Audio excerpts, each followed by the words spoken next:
My name's Daniel. And we just got married in October. I'm Cindy Lance, and we've been married 42 years. Yeah, Steve and Cindy. I'm Lenora McWilliams, and this is my husband, John L. McWilliams. He's been my sugar daddy for about 70 years. That's what I've called him. All the jobs I worked on, if he ever came to visit me, everybody said, "Here comes sugar daddy." So I've taken advantage of him, I guess. He's been my sugar daddy, but he's a good one. I knew he was when I first met him.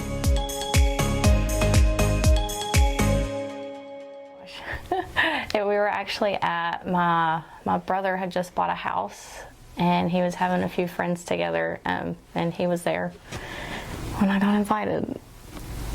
And I was dressed to impress. Oh, it was horrible. Yeah, I didn't necessarily like him at first. My very first impression of him, he was wearing cut-off shorts, boots, and a button-up shirt that he cut the sleeves off of that had, was it deer on it? Mm-hmm. Yeah. But then after that, my brother had a big housewarming party, and we saw each other again, and I guess we were playing flip cup, Mm-hmm. and my mom was there, and he started calling my mom Mom and telling her to come play. But it was funny. But we've been together since 2018, and then got engaged in 2019. And then we found out we were pregnant in May of 2020. So I wanted to hold off on the wedding until after we had our daughter. And once I found out she was a girl, I wanted to wait even longer so I could have her in the wedding to be a flower girl. And had gone through a breakup earlier that summer. And a real good friend of mine rode motorcycles. Steve gives me a hard time about going ride motorcycles with him, but just a good friend. Drove up, and he had this guy I'd never met. And I thought, who's with Kevin? And looked out, and here came Steve and Kevin, and stayed in there, came in there and visited. My roommate was there, Francis, and we just talked, and they stayed, maybe 30 minutes to an hour, and then they took off. He was just showing him around town. And that was the first I'd ever met, and it wasn't love at first sight, but I thought he seemed like a nice guy. And we went to church together, and so we started doing movies and different things together, and just eventually it ended up being Steve and Cindy, and it just grew from there. The rest of that story is Kevin was a rather large fella, and we basically grew up back at home. He lived in Hatfield and I lived in Mena, and so we knew each other. But Kevin just showed up at the dorm that evening and said, "Come on, I'm gonna take you to meet somebody." And so I got on, rode over there with him. But the rest of that is that when we left, before he left me, it was almost a threatening type deal, but he said, don't ever do anything to hurt her, that kind of thing, Anyway, I'm just saying that to, he meant it in a good way, but a lot of people like Cindy, They're good friends. Yeah, they would take up for her for anything. Of course, he knew me, knew that I wasn't going to do anything, but he wanted to be sure that I knew that he had her back. And that was, anyway, that's just part of our deal that I'll always remember, Well, I'd known her quite a bit before we started dating. Her brother was in the same class and graduated high school with me. And I'd known her, and she said that her sister told her when we began dating that I wouldn't let her sit down beside of me riding the school bus. That was a long time before then. But I had, growing up, I had coon dogs, or hunting dogs, and her brother suggested that they'd come get me and my dogs to coon hunt. That's when I noticed her, but she had changed a lot, grown up.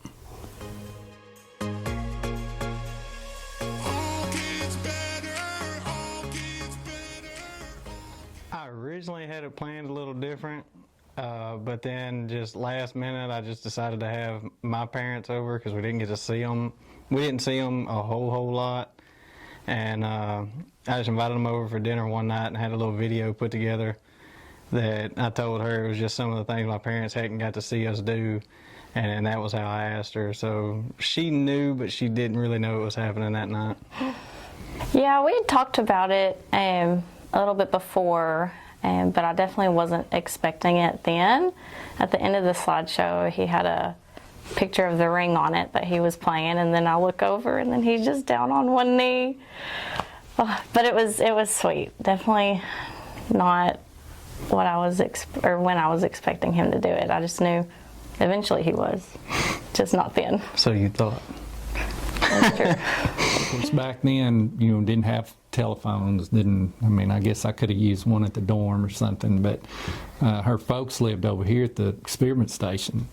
And so just one evening, I loaded up in the car and just drove over here. I had no idea if they were at home or anything about it, but I just drove over to see them, and that's when I asked permission to marry her. And I did one or two things right. Some of this stuff I'm just kind of I don't know.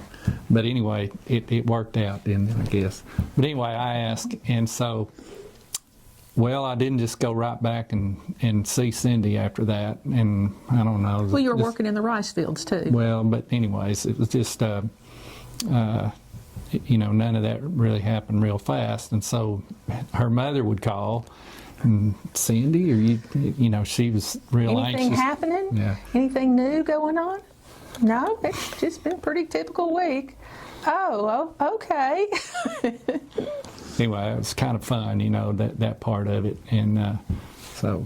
Well, and then the engagement, we're just simple folks. And we were sitting at the house, and it's a hot summer day, July, and he'd been out working, really hard job that summer. It was a hot, demanding job, and we'd see each other on the weekends.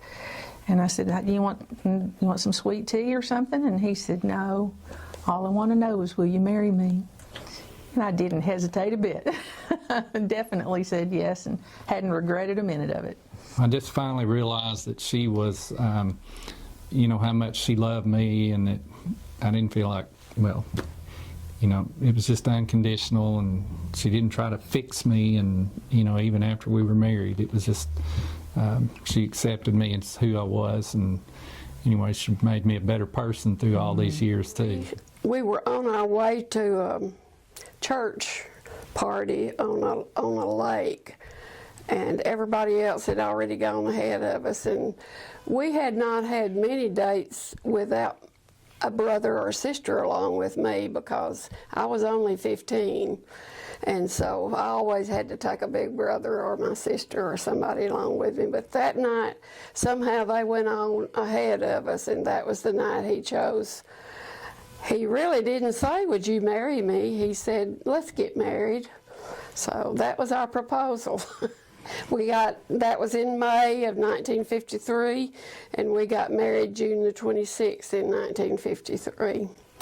I was the youngest of 8 children, and only one of them had married.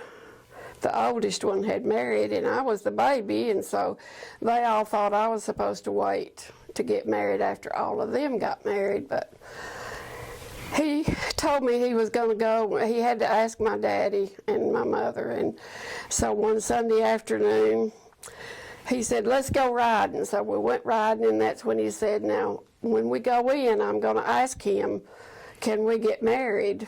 And I said, okay.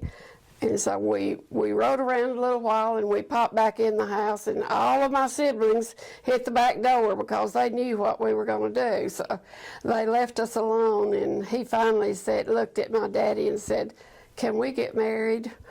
And my daddy was expecting it too, but they all liked him, I think, better than they liked me. So they were ready for him to be a part of our family, and I certainly was too.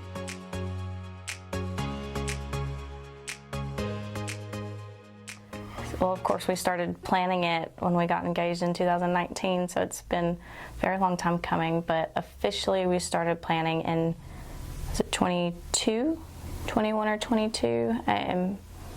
But between trying to find the perfect venue and get everything booked up, and it was very expensive, but I loved it. The day went by super quick, but the wedding itself was a very non-stressful day, which was very surprising to me, because I've heard a lot of people say, you know, it's like it's the most stressful day of your life, but the day of just went by with a breeze.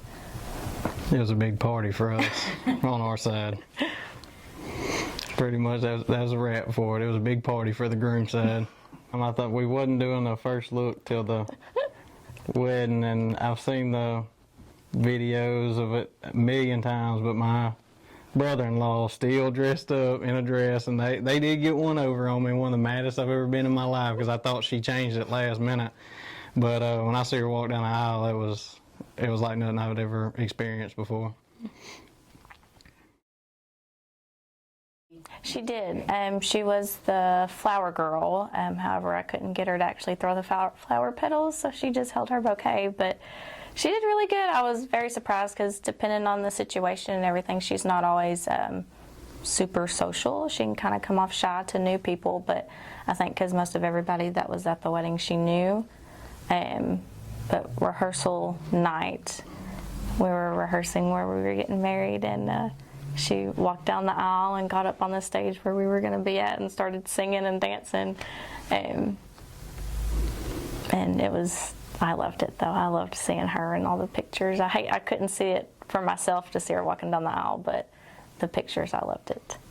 He asked July 27th. I don't even know if he remembers that. And so about 6 weeks, I was a no fluff, no frills kind of thing. I think I found my wedding dress on the sale rack, and Mom took care of pretty much everything else, and it just married at the Church of Christ and had the reception at their house, and it just was easy. It worked out just perfect. Clyde Davis photographs, if you're from Hope, we've got the traditional Clyde Davis photo package for weddings, so if you had one, you had them all, but it was really great.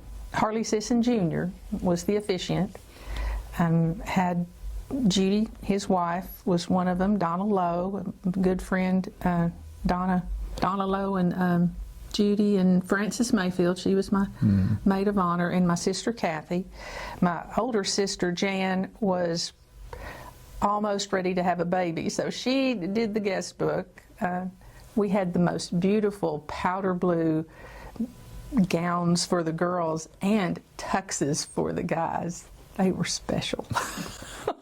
After the wedding, it's kind of crazy how life just circles back around and everything. But so when her older sister got married, well, they were, I guess were pretty ruthless, you know, with putting rice and all kinds of stuff in the car and the suitcases and all that stuff anyway.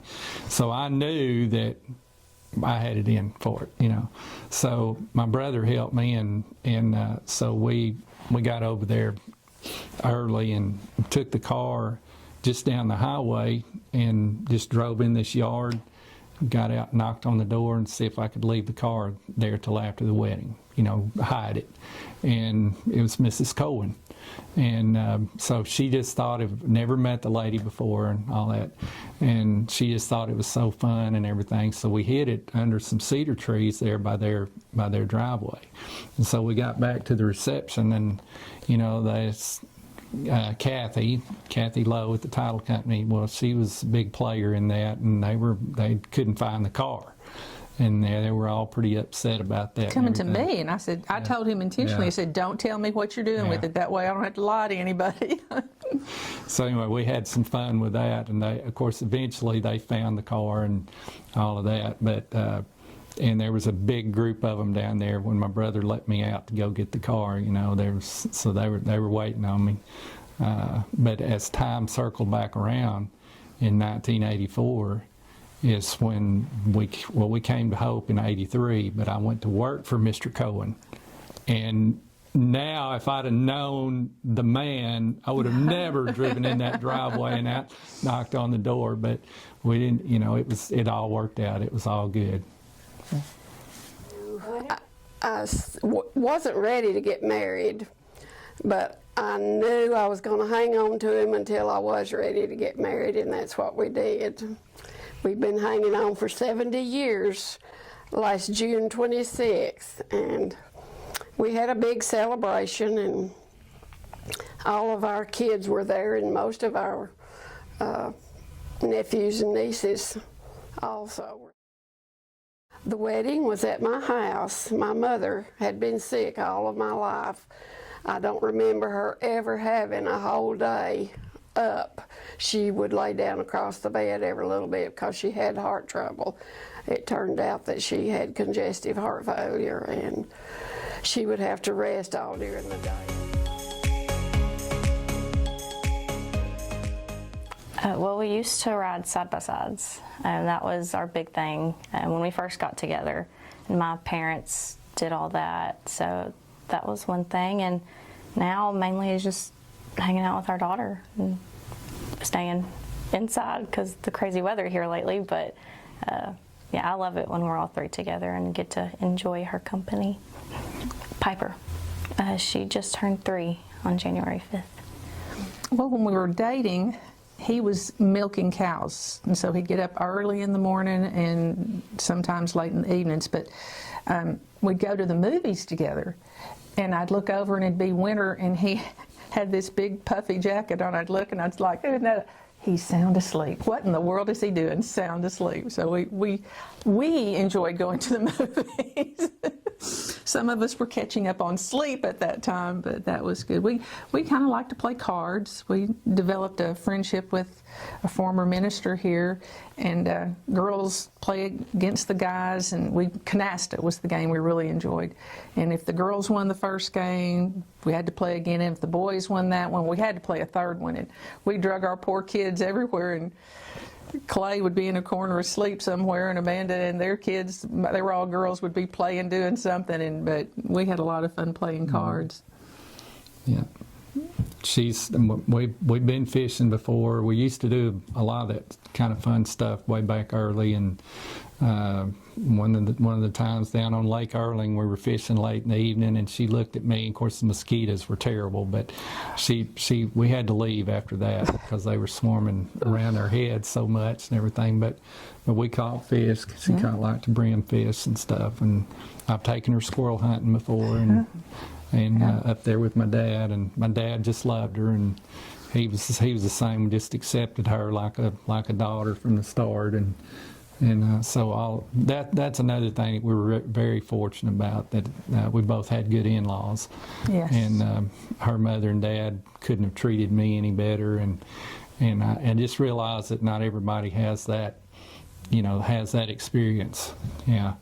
A little bit fun stuff with that. So one of my friends that I graduated from high school with, he came straight to SAU, and I went to Harding for a couple of years. But we'd go home at Christmas, and we'd tell stories. And so I heard all about Dr. Lowe and Kent Hendricks and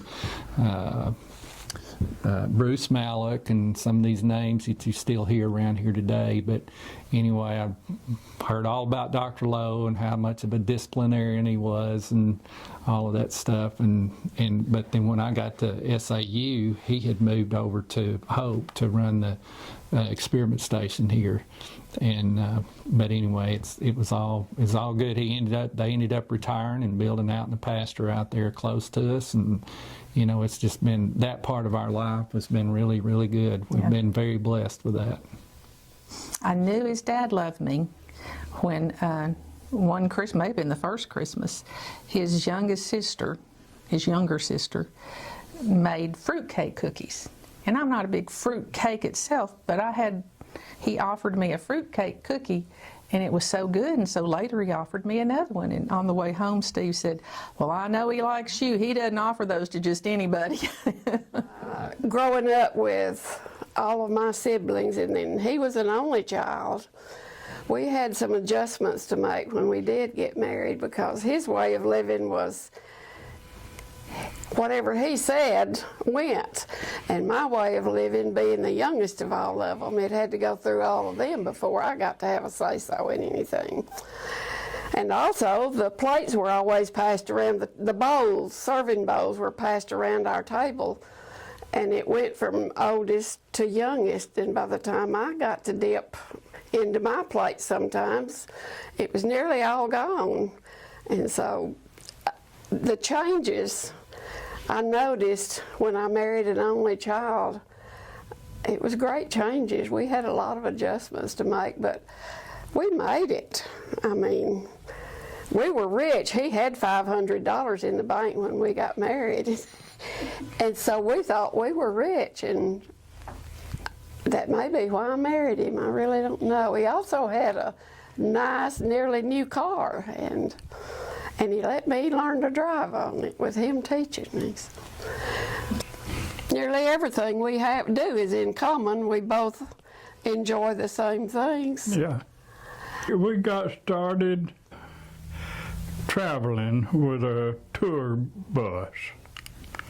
There's a woman at Prescott that got it up and called the Prescott Trailblazers. And we got all but about 4 states that we're in.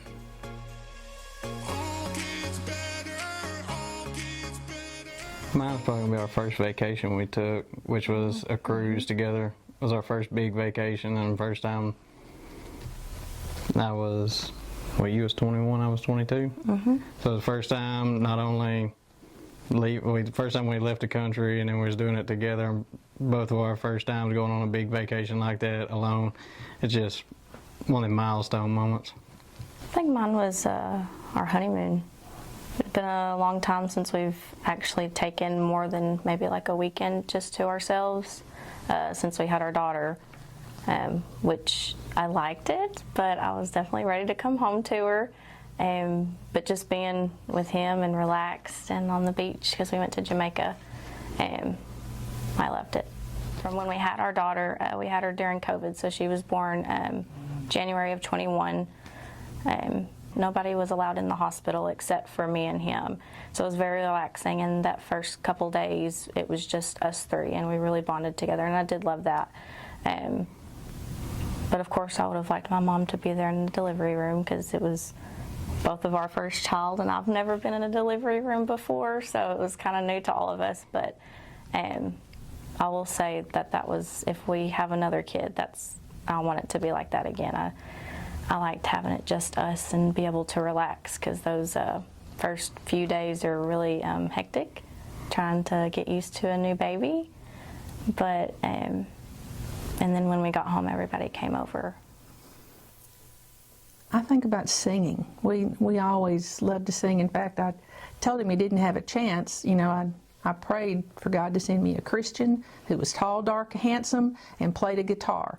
He plays the piano and sings. I'll take it. It was great. And that's why there wasn't anything to change. I mean, he's not perfect. Surely don't tell him I think he's perfect, but he's pretty near close. We just have grown together, but we love singing. And we, the guy that married us, Harley Sisson Jr., and a real good friend of ours, Jeanette Nance, we formed a gospel quartet.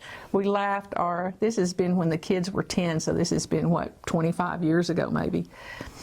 And our groupies were retirement homes and Valentine banquets and things like that. So we were pretty well, just gospel music, but 4-part gospel harmony, a cappella. It was just some of the best times. We made a few CDs, not CDs. Well, we did make a CD, but cassettes. Cassettes. That's how long ago it was. But we'd sing some Christmas songs, and we'd sing gospel hymns, and we had the best time. A lot of good memories doing that. I think of our kids. That's besides the special things that Cindy and I did, we really had a good ride with Amanda and Clay, and they truly have been a blessing to us, and that I really think that's where we had our. To me, that's where our special times were, and so doing things with them over the years. Bringing up Caroline, she just really, we love our kids. and can't replace them. Megan came into our lives, and we love her dearly. But I tell you what, when that little Caroline hits the ground with those arms outstretched and comes running towards you, kind of has a big place in your heart to swoop her up and love on her. So it's a new kind of love that we're getting to experience together, and it's very special. I think the birth of our children, we have 3 children, and I think that's the greatest thing that's ever happened for us. And it was all real nice, everything that we did together. we've enjoyed being parents, I think, more than anybody I know. We had good children. We didn't have any problems with them growing up except spankings and such as that pretty often, because we believed in disciplining the children, and all of them turned out to be so loving and caring. We have 2 boys and a girl, and they're old now. They're getting old too. But the daughter came between the 2 boys, and I just think that's the best thing that ever happened to us. I still do. When they come home, it's just like our house is filled with love, because they all love each other as much as we love them. And I've always said they would get whatever they needed one way or another. We would work hard, and we both have held jobs.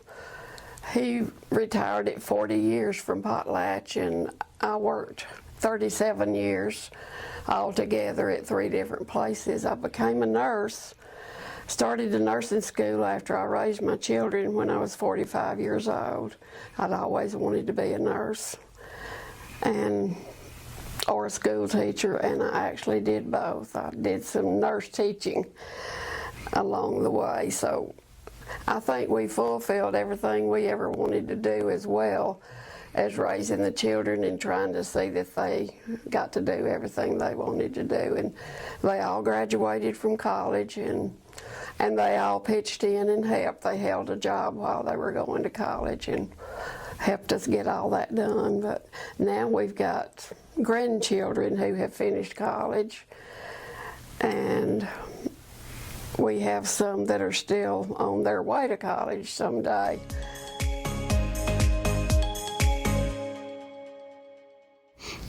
She's a good mother, by far. Oh, that was a good one. That's right. Your personality. Yeah, I know you didn't. You didn't know you was marrying a comedian, did you? Yeah, that's right. Yeah, he always keeps me laughing, and never a dull moment. And our daughter's the same way. It's fun. I don't know. There's so many. Just, he loves the Lord, and that carries through in his business, in his dealings with friends and family. It's just core. It's just a big part.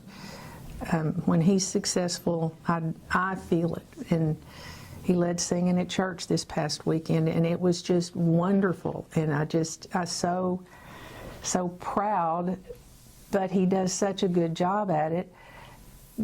I felt the spiritual impact of it too. So yes, that's my husband up there leading that singing, and he's doing a right fine job of it, but it's the spiritual side of it that he can get people to feel those songs that he's leading, and it's just the spiritual side. That's I think probably the best quality. Okay. Well, Cindy's all about family, and she would defend her kids and granddaughter very strongly, and she's just always been about wanting the best for them, and then that radiates out from beyond that, and she's got some very dear friends that that care a lot about her, and even more than just Kevin way back 42 years ago, 43 years ago, but there's friends today that they'll be there with her through thick and thin and whatever. And so anyway, that's whatever quality she has that those people see in her besides me is what makes her who she is. Well, she's understands what I need in medical care and all that, and she's been a nurse, and she kind of guides me that way. And I think we both chose going to church, and we thought that was important. And I think that's important for everybody. In his yearbook, the year he graduated from high school in Prescott in 1949, the phrase they put beside his picture was slow and easygoing, and that definitely was true.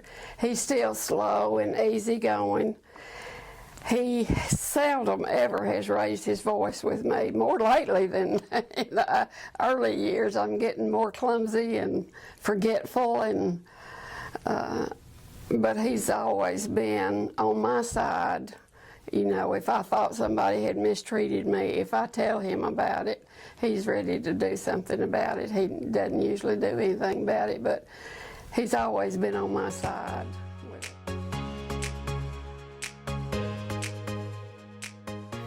I just listen to the wife. It's just easier that way. Wife is always right. Uh, Well, of course, communication is a big thing too. Because I'm not always the best at it, and he gets frustrated at me. But because I'm the type that you just let me cool down, and then we can talk about it. But yeah, communication and trust, I would think, would be a big thing. The things I've heard that young people will argue a lot about are finances and religion and children. And to have that commonality of a love for the Lord, and to know that you've got salvation, that your spouse does, and you are there for each other. That's key, to know that is a foundation you can definitely build on. To discuss money, and we don't always agree on money. He's a saver, I'm a spender, and so we have to kind of agree to disagree sometimes. But to have that commonality as far as being able to talk about finances, and some of those things it helps to get those solid ground things established. And how are you going to discipline the children? Who's going to do that? And I don't think we really sat down and talked about it a lot, but we worked together on it, and it was just a team effort. And you try not to criticize the other in front of the kids, or maybe you didn't agree with what they decided. Well, you don't talk about it there. You talk about it when you're alone, or if you do get into a fight, and that's happened more than once, you don't want to just let them see you fight. You want them to see you loving each other and having resolved those issues. So those are three areas, I think. If you can get someone who you can have some solid ground and realize, if I'd wanted to change him, he's going to have to want to change himself. I'm not going to be able to change him. So just accepting those things, but finding someone from the start. Don't go into it thinking, oh, well, he's got these bad habits, but he loves me so much, he'll change just for me. And doesn't usually work that way, I wouldn't think. So get those common areas, those foundations, build on those. Would you agree? So, well, she's a little bit too serious. So one of the things that I've done in my life, and this is one of those deals I never set out to do or anything, but had a kid in the youth group way back years ago at church to ask me to do their wedding. So went to John Cannon, and Steve, I'll get you a letter and you can take it to the courthouse, and and he just helped me out and everything. So anyway, if I haven't left anybody out, I've done 15 weddings over the years. And so the vows, that we say, well, Cindy and I repeated those in 1981, and I've repeated them at least 15 more times. And those 5 little words, in sickness or in health, none of us really know what that means. But on August the 30th of 2022, I knew what that meant, when we found out Cindy was sick. So anyway, I always part of my things that I told young people is that, you know, to look at people in their lives that have been married 50 years and just know that they've been through a lot. You know, there were times that they didn't have money, that they were sick, you know, that they were tempted or whatever, you know, but they just stayed together no matter what. And really, that's what those vows mean. It's no matter what.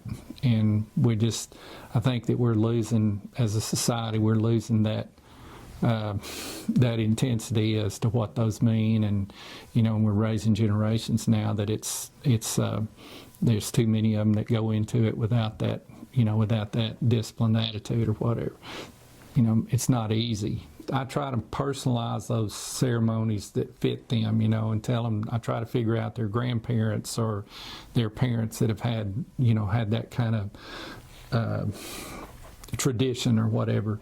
And, you know, if they can look at people like that they know and trust and just realize that, yeah, they had the same thing. I mean, you know, times change, people, you know, but people don't. I mean, we're struggling with the same things that they did 50 years ago, you know. And so, anyway, if they can just, people that have been married 50 years are my heroes, you know, because I know they've been down that road a few times. And anyway, yeah. And I've went into it just thinking, you know, it's just always been Steve and Cindy. Yeah. You know. Well, and just to continue with what he brought up, he wouldn't want me bragging on him, but when we go to treatments, people will say, well, when's the next whatever? And I said, well, we go this time or we do that. And he truly has been there every step of the way. And friends have said, you know, if Steve needs a break, tell him, just let me know. If he can't ever go, just I'll be glad to go with you.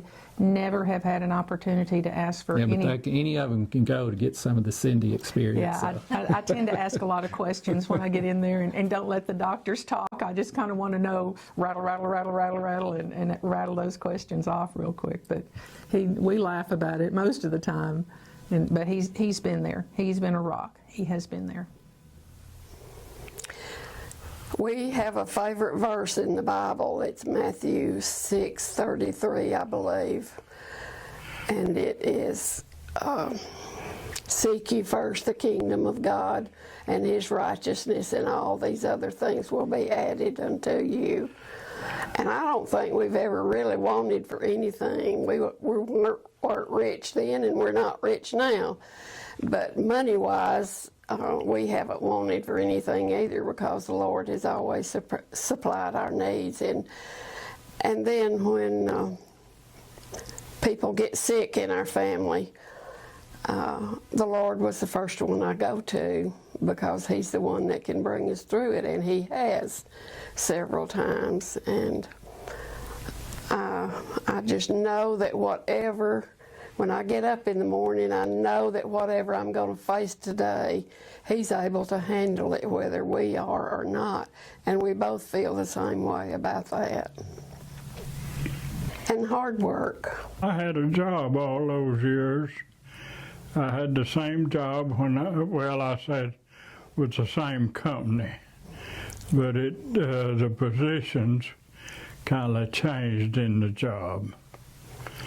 And after 40 years of my employment with them, they decided they needed to reduce salaried employees, and they gave me a good incentive to retire.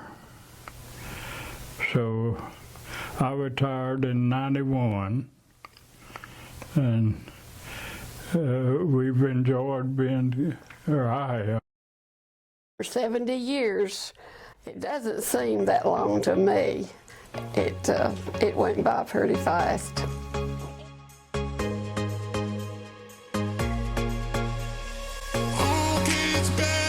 Happy Valentine's Day.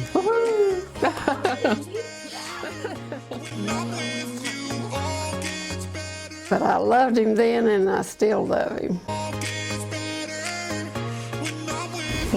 He always keeps me laughing, and never a dull moment. And our daughter's the same way. When I'm with